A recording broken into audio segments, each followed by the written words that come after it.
Hari ini saudara harus merayakan Natal dalam kebahagiaan. Sekali lagi tidak ada alasan saudara tidak bahagia. Karena Allah mengasihi. Saya lihat saudara punya muka ini banyak dengan masalah. Tapi jangan itu masalah membuat kita tidak bahagia. Saya terlalu percaya bahwa Allah yang merangkul kita membuat kita bahagia. Coba saudara ingat orang tua yang sementara ini mengasihi saudara. Bahkan membawa saudara dari kecil hingga saat ini. Masa saudara tidak bahagia hanya karena ada satu persoalan kecil di hadapan saudara.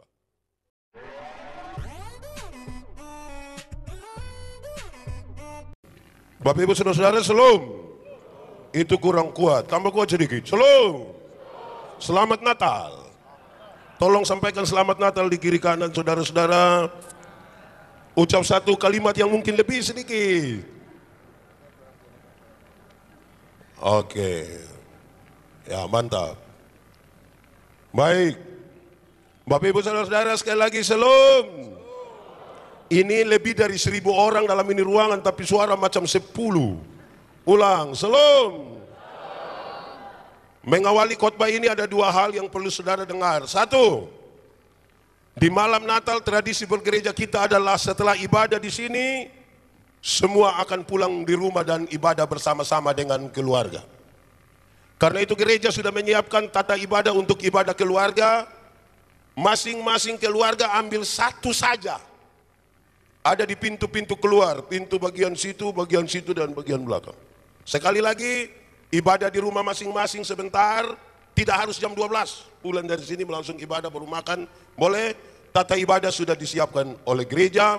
Sekali lagi, masing-masing keluarga ambil satu. Jelas? Kedua, ingat besok pagi jam 9 gereja lagi. Karena malam hari ini dari 1000 orang, tapi kalau besok tinggal 100, itu bahaya bagi nusa dan bangsa dan bagi gereja. Amin kok? Ya, karena itu jangan lupa besok pagi jam 9 kita baku dapat lagi di sini, kita beribadah. Bawa suami, bawa istri, bawa anak-anak, bawa orang tua, bawa juga mertua, bawa sekaligus petugas koperasi kalau dia datang. Yang penting dia hadir di sini, kita beribadah bersama-sama. Baik, jemaat Tuhan. Tema kita hari ini adalah Allah yang merangkul. Allah yang merangkul. Saya coba periksa kamu saudara-saudara apa arti kata merangkul. Penjelasannya panjang lebar saudara-saudara, tapi merangkul itu berarti mendekatkan diri pada seseorang, melingkarkan tangan pada bahu atau pada pinggangnya. Mendekatkan diri pada seseorang, melingkarkan tangan pada bahu atau pada pinggangnya. Itu yang dia pun nama merangkul. Pakai bahasa di Kupang bilang bapelo, peluk. Sekarang saya ingin bertanya kepada saudara dan renungkanlah kira-kira 10 detik. Kapan terakhir kali saudara dipeluk? Kapan terakhir kali saudara dipeluk? Tidak usah jawab, diam-diam saja. Kapan terakhir kali saudara dipeluk? Untuk memeluk saya tidak tanya yang dipeluk terakhir kali. Saudara-saudara, ada 2 anak kecil melalui orang tuanya rindu sekali ketemu dengan saya. 2 anak laki-laki umur 7 tahun kira-kira. Mereka bilang, orang tua bilang, Pak Pendeta, anak-anak rindu sekali kepingin Pak Pendeta. Boleh. Saya bayangkan mereka ketemu untuk foto. Ternyata tidak. 2 anak ini ketemu saya hanya untuk memeluk. Memeluk kuat-kuat, mereka tidak mau diganggu. Kadang-kadang yang satu cubit-cubit Pak Pendeta. Saya bayangkan gemas dia. Tapi saya tidak tahu apa yang ada di dalam hati mereka. Tapi waktu merenungkan bagian ini, saya bertanya sekali lagi, kapan terakhir kali saudara dipeluk? Kapan terakhir kali saudara dirangkul? Kalau saudara sudah menemukan jawabannya, saudara rasa apa ketika saudara dipeluk? Rasa apa? Kalau saudara merasakan sesuatu paling tidak bisa digambarkan, kalau orang dipeluk itu, dia rasa senang sekali. Oh, orang peluk kita, apalagi orang yang sayang kita ini peluk kita senang toh. Tidak mungkin kita bilang, oh sana sayang-sayang kau peluk. Dan tidak mungkin begitu. Senang. Kadang-kadang dipeluk itu kita merasa terharu sekali. Orang memeluk kita dan kita menangis, merasa terharu, entah apa, pasti ada kisah di situ. Kadang-kadang dipeluk itu membuat kita merasa terlepas, beban yang selama ini ada pada kita itu terlepas hanya dengan pelukan. Tapi saudara tahu, Bukan saja yang baik-baik itu. Karena kadang-kadang kita dipeluk dan kita rasa jengkel juga. Saudara pernah alami kok tidak dipeluk tapi saudara jengkel? Mungkin saudara pernah alami. Saudara-saudara, oleh pelukan itu orang bisa merasakan sesuatu. Oleh pelukan itu orang bisa merasakan sesuatu. Sesuatu yang saya maksudkan tadi bisa dikelompokkan di dalam. Ini pelukan tulus atau tidak tulus. Jadi oleh pelukan itu orang yang dipeluk bisa merasakan. Ini pelukan tulus atau tidak tulus. Saudara-saudara, untuk apa itu pelukan? Kalau pelukan bisa dikelompokkan, ada yang tulus, ada yang tidak tulus, untuk apa itu pelukan? Itu pelukan sebenarnya dimaksudkan untuk melepas rasa, melepaskan rasa rindu, mendekatkan harap, dan mungkin untuk menyatukan cita-cita. Melepas rasa, mendekatkan harap, dan untuk menyatukan cita-cita bersama. Tapi sebelum lebih jauh dan masuk pada tema malam ini, saya ingin bilang saudara bahwa ternyata pelukan atau rangkulan itu bisa bermacam-macam. Satu, ada pelukan politis. Dia memeluk kita secara politis. Ada peluk tapi ini peluk partai ini. Ini pelukan karena politis. Ada pelukan karena simpati. Dia lihat ada orang punya suami meninggal, dia datang, dia lihat ini anak menangis. Ya dia tidak mungkin peluk itu orang pun istri, tahu kan dia bapak-bapak nih. Dia peluk ini anak kecil, dia tanda bersimpati. Ada orang susah, dia datang, dia merangkul untuk melepas sedikit itu rasa. Ada pelukan karena dia mengidolakan seseorang. Ada orang yang ketemu dia punya idola. Misalnya dia punya idola itu, yang paling dia idola di dunia adalah Simon. Maka pas ketemu dia, Simon, dia peluk itu. Karena dia idola sekali, dia peluk itu. Tahu? Ya, Simeone maksudnya. Dia peluk kuat-kuat. Ada juga orang memeluk karena ketakutan. Orang memeluk karena ketakutan untuk kita duduk sama-sama. Terus tiba-tiba guncang begini, kok itu Yesus. Itu dia tidak peduli siapa di sebelah. Mau kenal, kok tidak kenal, dia peluk kami dulu. Bola situ, minta maaf om, kaget. Kira-kira begitu, memeluk karena ketakutan. Saudara, tapi juga ada yang memeluk karena kasih. Ada orang memeluk karena kasih. Nanti saudara boleh menyebutkan pelukan-pelukan yang lain, tapi rangkulan malam ini dan pelukan malam hari ini sangat berkaitan dengan pelukan karena kasih. Kalau saya boleh kasih contoh, saudara-saudara, ada anak-anak kecil, dia pun bapak peluk-peluk dia sedikit. Adik-adik mari papa peluk sedikit. Papa cium sedikit bau acem. Saya pernah bilang kepada saudara, bau acem dengan bau asam itu kan beda sekali toh. Bau acem itu berkaitan dengan gemas. Anak-anak kecil, kalau bau asam itu berkaitan dengan tidak mandi. Terus bila mandi dulu teh ini bau memang sudah tidak bisa lagi. Tolong memeluk karena kasih. Saudara-saudara, malam hari ini tema kita tentang Allah yang memeluk, Allah yang merangkul, dikaitkan dengan kisah gembala-gembala yang kita baca dalam teks tadi. Tadi sudah ada sedikit drama di sini tentang ini gembala-gembala. Tapi penjelasan awal ini seperti tadi yang telah dinarasikan dengan baik. Saudara-saudara, gembala-gembala adalah orang-orang rendah, orang-orang kecil. Mereka tidak tinggal di istana Herodes.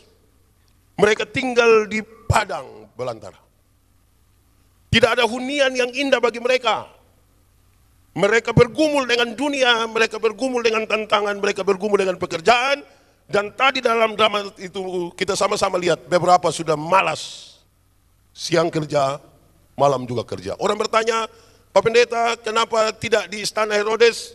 Ada banyak jawaban, tapi kaitan dengan ini saya membayangkan saudara-saudara bahwa di istana kemewahan, dalam kebaikan, ternyata Tuhan Yesus terancam di situ. Berita kelahiran Yesus yang disampaikan pada raja di istana membawa dampak yang berbahaya bagi kehidupan Yesus. Karena Herodes tidak suka. Dia mau supaya kalau boleh raja yang baru lahir itu dibunuh. Gembala-gembala itu adalah orang-orang yang telah menjadi percakapan banyak masyarakat. Gembala-gembala adalah orang yang tidak bisa dipercaya. Mereka bukan saja kecil, hina, tapi mereka orang-orang yang tidak bisa dipercaya. Jadi kalau berita kelahiran Tuhan Yesus nanti disampaikan oleh mereka, mereka butuh doa kuat supaya orang bisa percaya. Dan saya kira ini menjadi pesan yang penting. Walaupun belum masuk pada pesan-pesannya, saya ingin mengatakan bahwa kalau pesan-pesan itu diberikan oleh orang-orang kecil dari golongan rendah, sangat sulit dipercaya. Hari-hari ini saudara-saudara, orang lebih percaya kalau yang bicara itu orang kaya, yang bicara itu orang yang punya jabatan, pejabat kaya bicara pasti dianggap benar. Orang-orang kecil kalau bicara, kita kadang-kadang belum tahu apa. Ini pergumulan bagi gembala-gembala untuk bawa berita yang mereka dengar, hari ini telah lahir bagimu juru selamat, yaitu Kristus Tuhan di kota Daud. Ini tantangan bagi mereka, karena mereka oleh masyarakat menjadi sebuah kelompok yang sangat sulit dipercaya. Kalau sebentar saudara pulang ketemu orang kecil di jalan, orang nasihat, om, kalau sementara bertengkar dengan istri dan berhenti sudah, siapa mau percaya? Siapa mau sambung itu orang? Tapi kalau ada pendeta bilang, berhenti sudah bertengkar, Pak pendeta, kita mau. Jadi antara kecil dan besar ini butuh pergumulan yang lebih besar. Orang sudah abaikan dulu. Ketiga, gembala-gembala tadi itu bekerja pada waktu malam, menjaga kawanan ternak mereka, saudara-saudara. Mungkin juga di siang hari mereka tidur, atau tetap menjaga. Tetapi itu sudah barang tentu, maka mereka jauh dari aktivitas-aktivitas keagamaan. Mereka jarang ke bait Allah. Bahkan oleh orang-orang tertentu bahwa orang-orang seperti gembala-gembala ini tidak pantas datang ke bait Allah. Mereka telah menjadi orang-orang yang dijauhi oleh banyak orang. Apalagi saudara-saudara, penjelasan tentang gembala-gembala waktu itu adalah gembala-gembala itu adalah orang-orang yang suka bertengkar. Mereka suka berkelahi. Mereka kemungkinan besar baku rampas lahan-lahan di mana mereka menggembalakan kawanan domba yang mereka jaga. Tambah rumit kelompok ini saudara-saudara, sehingga oleh banyak orang ini kelompok yang tidak disukai. Dan oleh karena hal-hal itu saudara, saya membayangkan bahwa gembala-gembala ini adalah orang-orang yang tidak punya masa yang indah. Masa-masa mereka adalah masa-masa kelam, masa-masa sulit, tidak menikmati hidup mereka dengan baik. Bahwa Tuhan datang kepada mereka dalam keadaan mereka yang seperti itu. Saudara tidak usah bertanya, Pak Pendeta, Tuhan hanya datang bagi mereka yang gembala-gembala, tidak. Khusus malam ini kita bicara tentang orang-orang yang terabaikan, yang selama ini jauh dari rangkulan, dari pelukan banyak orang. Dan kita kira Tuhan tidak memihak pada mereka. Tuhan datang bagi semua, tapi hari ini saya ingin bicara tentang mereka yang terabaikan, yang merasa sendiri, dijauhkan dari banyak orang. Dan Allah merangkul mereka. Pertanyaannya saudara yang penting bagi kita adalah, bagaimana Allah merangkul mereka? Itu pertanyaannya. Supaya menjadi bahan refleksi dan renungan bagi kita sekalian. Bagaimana Allah memeluk mereka, bagaimana Allah merangkul mereka. Kalau kita bertolak dari pembacaan tadi sangat jelas. Satu, Allah menjumpai mereka. Tuhan datang ketemu dengan mereka. Pak Pendeta tadi kan tidak kelihatan Tuhan di situ. Ya, terlalu kudus, terlalu mulia, terlalu suci Tuhan itu. Sehingga kalau dia datang langsung, kasihan itu gembala dong. Bukan gembala, saya gembala yang begini jumati. Ada malaikat-malaikat datang ke situ. Saudara-saudara, itu sebuah pertanda bahwa Allah yang dikenal sangat jauh itu, yang bahkan namanya tidak bisa disebutkan secara sembarang, YHWH. Sekarang datang di tengah-tengah dunia, berjumpa dengan manusia, dengan mereka semua yang terabaikan tadi. Kalau kita belajar dari Injil Yohanes disebutkan, mulanya adalah firman. Firman itu bersama-sama dengan Allah dan firman itu adalah Allah. Tetapi selanjutnya dikatakan, dan firman itu telah menjadi manusia dan diam di antara kita. Cara pertama Allah memeluk mereka adalah Dia datang dan berjumpa dengan manusia. Dengan ringan, saudara-saudara, karena Allah yang sangat jauh dalam pandangan orang waktu itu sekarang datang berjumpa dengan manusia, dengan ringan dinyanyikan lagu ini. Selamat, selamat datang. Boleh kita menyanyi sama-sama? 3, 2, sambil tepuk tangan kita nyanyikan selamat, selamat datang.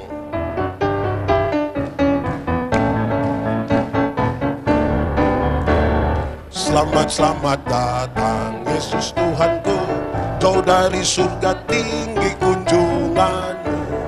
Selamat datang Tuhanku ke dalam dunia, damai yang kau bawa tiada taranya.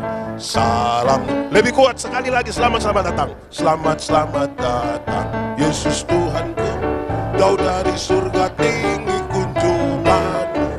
Selamat datang Tuhanku ke dalam dunia, damai yang kau bawa tiada taranya. Salam, salam. Dia datang berjumpa dengan manusia, dan yang dia bawa itu adalah damai. Damai juga bagi mereka yang diabaikan selama ini. Bahwa kalau hari-hari ini saudara merasa diabaikan oleh banyak orang, Tuhan yang berkenan berjumpa dengan kita, Dia datang membawa damai itu. Dan mestinya damai itu akan menjadi sebuah pesan yang paling penting. Berdamai sudah dengan Allah, berdamai sudah dengan sesama, berdamai sudah dengan alam semesta, dan berdamailah dengan dirimu sendiri. Tadi itu gembala-gembala separuh merasa pemalas tadi gembala. Nah, kamu tidak mau jadi gembala, kamu mau jadi apa? Berdamai sudah dengan dirimu, terima. Tidak usah menjadi orang lain. Syukurilah kita punya diri, syukurilah kita punya keadaan. Cara pertama, Allah datang di tengah-tengah dunia. Cara kedua, Allah memeluk mereka adalah Dia memberi berita. Dia tidak datang dan membuat tanda tanya, tapi Dia membawa berita. Berita itu disampaikan dengan sangat baik. Jangan takut. Aku memberitahukan kepadamu kesukaan besar bagi seluruh bangsa, bahwa hari ini telah lahir bagimu juru selamat, yaitu Kristus Tuhan di kota Daud, dan seterusnya. Allah yang merangkul bukan saja hadir, tetapi ada pesan firman, ada berita yang Dia sampaikan kepada manusia. Dan harapannya adalah berita damai, berita sukacita, berita Injil yang diterima oleh para malaikat, para gembala itu, kemudian disampaikan, kemudian dinyatakan kepada dunia. Hai, siarkan di gunung. Menyanyi lagi sambil tepuk tangan. Siarkan di gunung, di bukit dan di marajua. Hai, siarkan di gunung, lahirnya Al-Masih. Di waktu kau gembala menjaga dombanya, terpancar dari langit cahaya mulia. Hai, siarkan di gunung, di bukit dan di mana jua. Hai, siarkan di gunung, lahirnya Al-Masih. Gembala sangat takut ketika mendengar nyanyian bala sorga, gembira menggelegar. Hai, siarkan di gunung, di bukit dan di mana jua. Hai, siarkan di gunung, lahirnya Al-Masih. Sudah dua, Allah yang merangkul, Allah yang memeluk adalah Allah yang datang berjumpa dengan manusia dalam seluruh keadaannya.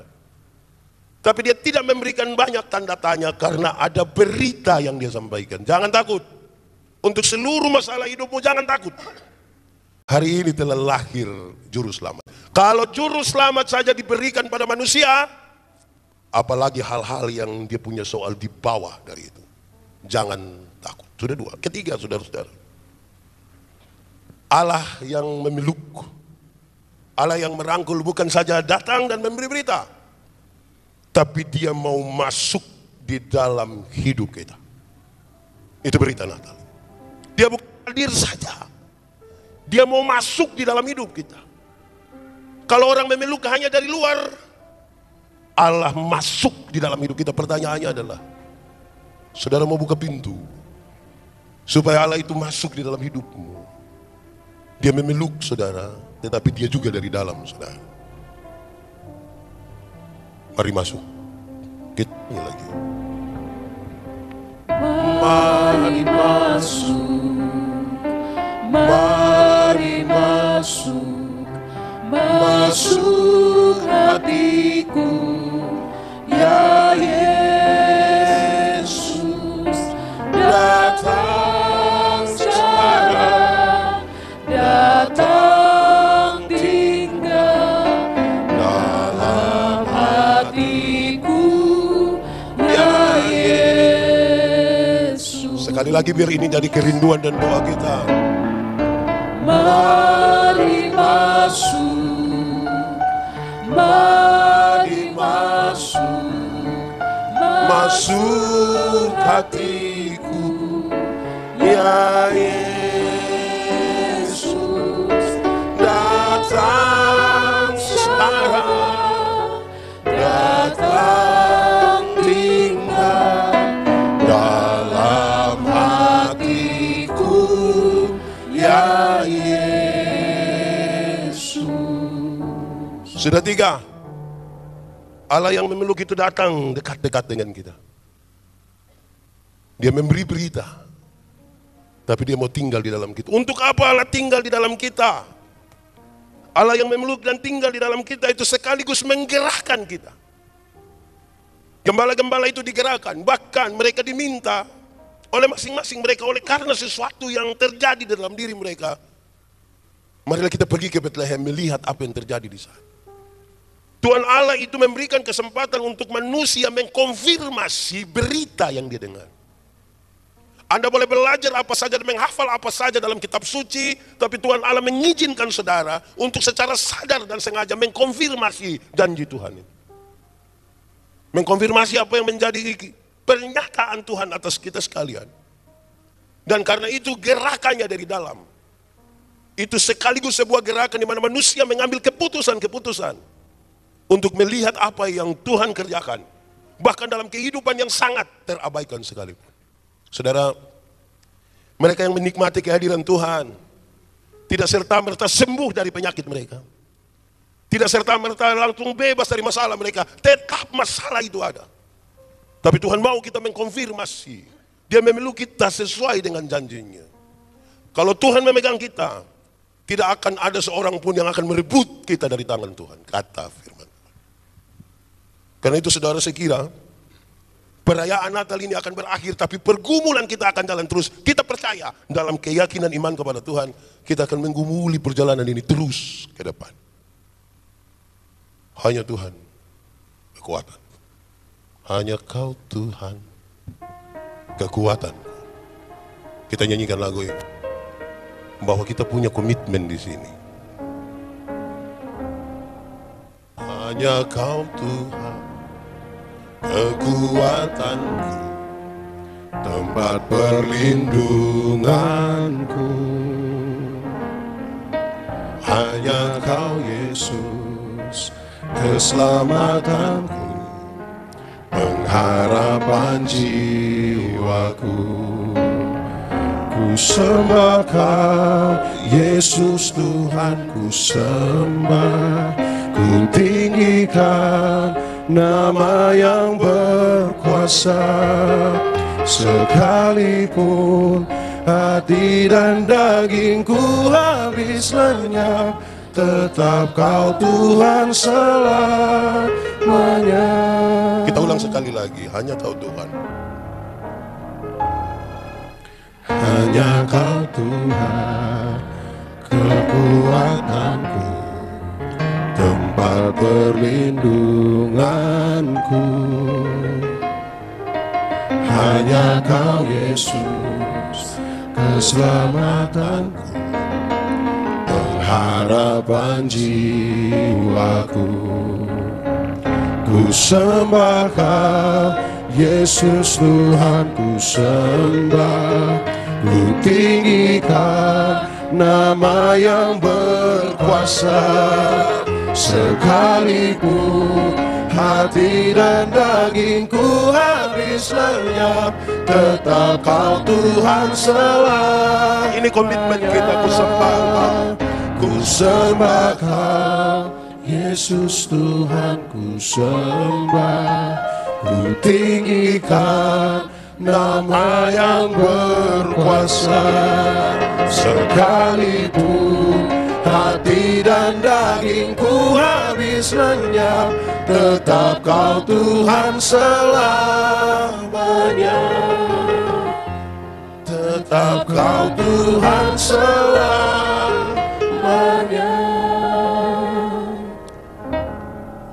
Saudara, khotbah belum habis.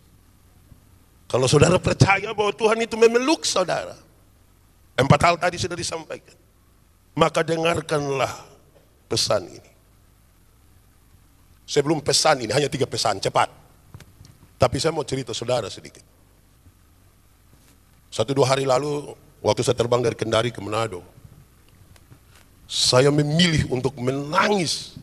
Dan saya betul-betul menangis. Saya perasaan di sebelah kiri kanan, tapi kok memang air mata mau keluar. Apa yang saya tangisi sebenarnya? Punya mama. Saya ingat saya punya mama.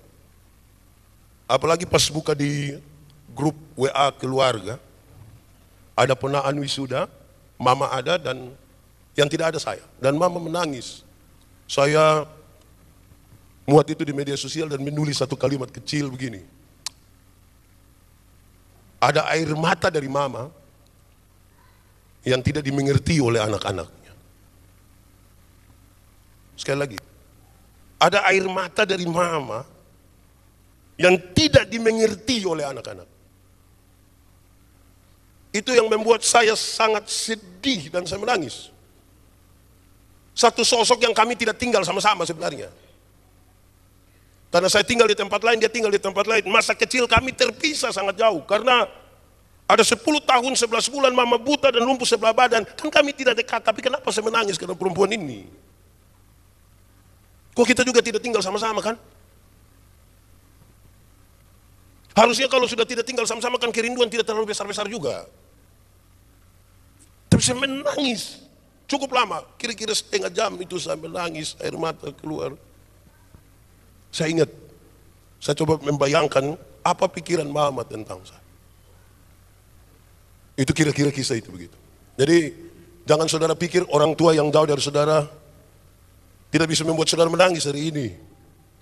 Atau seterusnya. Oh yang dekat juga belum tentu buat kita bahagia.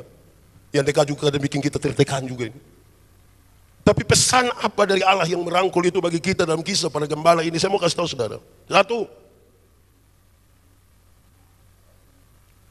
Tidak ada alasan untuk saudara tidak bahagia. Tidak boleh ada alasan untuk saudara tidak bahagia. Kenapa? Karena kita dirangkul kuat-kuat oleh Tuhan dan oleh orang-orang yang mengasihi kita. Tidak ada alasan untuk saudara tidak bahagia. Jujur, bahwa orang-orang yang mengasihi kita mungkin ada di jauh, tidak tinggal serumah dengan kita. Tapi kita tahu bersama bahwa ternyata bahkan sampai hari ini kasih mereka itu ada. Dan mereka memeluk kita kuat-kuat walaupun kita tidak dekat. Allah dan orang-orang yang mengasihi kita walaupun sudah lama kita meninggalkan mereka, tapi mereka masih ada hingga hari ini. Amin. Paling tidak dia berdoa bagi saudara. Paling tidak ada masa yang indah bersama-sama dengan mereka. Karena itu pesan ini kuat. Tidak ada alasan untuk saudara tidak bahagia. Harus saudara bahagia sekarang. Tadi saya bilang, terlalu lama. Saya keluar dari Soe tahun 96. 96 berarti sampai hari ini berapa tahun? 27 tahun. Tambah kurang lebih 11 tahun saya tidak sama-sama dengan mama. Usia 46 tahun. Berarti berapa itu? 38 tahun. Hanya kira-kira 6 tahun. Atau berapa tahun dia mah? 9 tahun. Tapi kasih itu kuat. Karena kasih yang tulus itu memeluk saudara. Di sini baru saudara boleh kirim pesan kasih orang di malam Natal ini. Walaupun kita tidak berjumpa, tapi doa adalah cara terbaik untuk aku memelukmu dari jauh. Kalau paham ini dulu baru bikin itu status. Atau kirim pesan. Walaupun kita tidak berjumpa, tangan kita tak berjabat. Tapi doa adalah cara terbaik untuk aku memelukmu dari jauh. Saya percaya mama berdoa buat saya malam ini, walaupun malam ini saya tidak ke sana. Saya percaya mama menginginkan yang terbaik. Ketika dia dengar ada berita buruk dari anak tentang anaknya, dia menangis. Dia sedih. Dia tidak mau kita susah, dia tidak mau kita celaka. Dia tidak mau kita dikata-katain oleh orang lain, dia tidak mau. Tidak ada alasan saudara tidak bahagia. Mungkin ada orang paling dekat dengan saudara menyakiti saudara, tapi tidak lebih besar dari Allah yang memeluk dan mereka yang mengasihi saudara sampai di malam Natal ini. Kedua, karena itu Allah tidak tergantikan. Dia datang memberi berita, dia rindu masuk dalam hati saudara. Dia rindu untuk menggerakkan saudara. Di ruang hati itu dia tidak tergantikan oleh siapapun. Dia tidak tergantikan oleh apapun juga. Oleh kekayaan dia tidak tergantikan, tidak. Oleh kawan-kawan baru, oleh pasangan baru, saudara dia menggantikan, dia tidak. Dia tidak tergantikan. Saudara, atau dengan bahasa lain saya ingin sampaikan begini. Mungkin papa sudah meninggal, mungkin mama sudah meninggal. Kita rindu Natal bersama-sama, tapi mereka sudah mendahului kita. Kita sedih di malam Natal ini. Tapi saudara-saudara, pesan-pesannya, harapan-harapannya, semasa hidupnya, menjadi bagian yang tidak tergantikan oleh siapa. Saudara boleh mendapatkan orang baru, saudara bisa mendapatkan apapun yang saudara anggap terbaik dan terbaru hari ini. Tapi Allah yang merangkul dan mereka yang mengasihi kita itu tidak tergantikan. Tidak. Pesan yang terakhir. Karena itu, masuklah di dalam hidupmu. Jangan keluar, masuk kembali dalam hidupmu. Selidiki kita hidup. Adakah perjumpaan kembali kita dengan Allah yang merangkul kita? Dan mereka yang memeluk kita kuat-kuat atau tidak? Kalau Allah merangkul dan saudara menjumpai di sana dalam hidupmu. Juga dengan orang-orang yang Tuhan kasih kesempatan bersama-sama dengan saudara. Maka saya kira tidak ada kata terlambat bagi sesuatu yang membuat kita punya harapan ke depan. Tidak ada kata terlambat untuk itu. Jangan berhenti berharap. Karena masa depan itu sungguh ada bagi saudara. Bagi kita semua. Apa sebenarnya menjadi dasar dari ini semua? Karena dia mengasihi kita. Bukan saja dia mengasihi kita. Dia pakai banyak orang untuk mengasihi kita. Hari ini saudara harus merayakan Natal dalam kebahagiaan. Sekali lagi tidak ada alasan saudara tidak bahagia. Karena Allah mengasihi. Saya lihat saudara punya muka ini banyak dengan masalah. Tapi jangan itu masalah membuat kita tidak bahagia. Saya terlalu percaya bahwa Allah yang merangkul kita membuat kita bahagia. Coba saudara ingat orang tua yang sementara ini mengasihi saudara, bahkan membawa saudara dari kecil hingga saat ini. Masa saudara tidak bahagia hanya karena ada satu persoalan kecil di hadapan saudara? Mari kita semua bahagia, sekaligus membangun komitmen. Kita akhiri semuanya. Hanya Kau Tuhan, kekuatan. Ini sekaligus menjadi doa kita.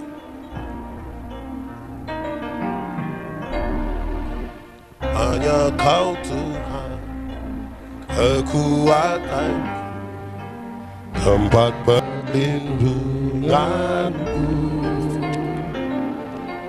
Hanya Kau Yesus, keselamatanku, pengharapan jiwaku.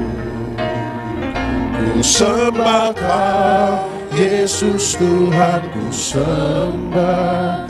Ku tinggikan nama yang berkuasa. Sekalipun hati dan dagingku habis lenyap, tetap Kau Tuhan selamanya. Ku sembah Kau, Sembah Kau Yesus, Tuhan ku sembah. Ku tinggikan nama yang berkuasa. Sekalipun hati dan dagingku habis lenyap, tetap Kau Tuhan selamanya. ya Tuhan Allah, ini kerinduan kami. Terima kasih bahwa Engkau tidak memandang muka. Engkau tahu siapa kami dan Engkau dekat-dekat dengan kami, memeluk kami. Tuhan tahu kami punya masalah. Tuhan tahu kami punya pergumulan. Tapi terima kasih berita firman-Mu, tidak ada alasan bagi kami untuk kami tidak bahagia. Terima kasih pelukan-Mu penuh kasih. Kami ingin menikmati itu semua dalam hidup kami. Patrikanlah firman-Mu dan biarlah firman-Mu jadi pelita bagi kaki kami, terang bagi jalan kami. Biar firman-Mu bercahaya dalam hidup kami, supaya kami yang tinggal di dalam kegelapan akan keluar menuju terang-Mu yang ajaib. Di dalam nama Yesus kami berdoa. Amin.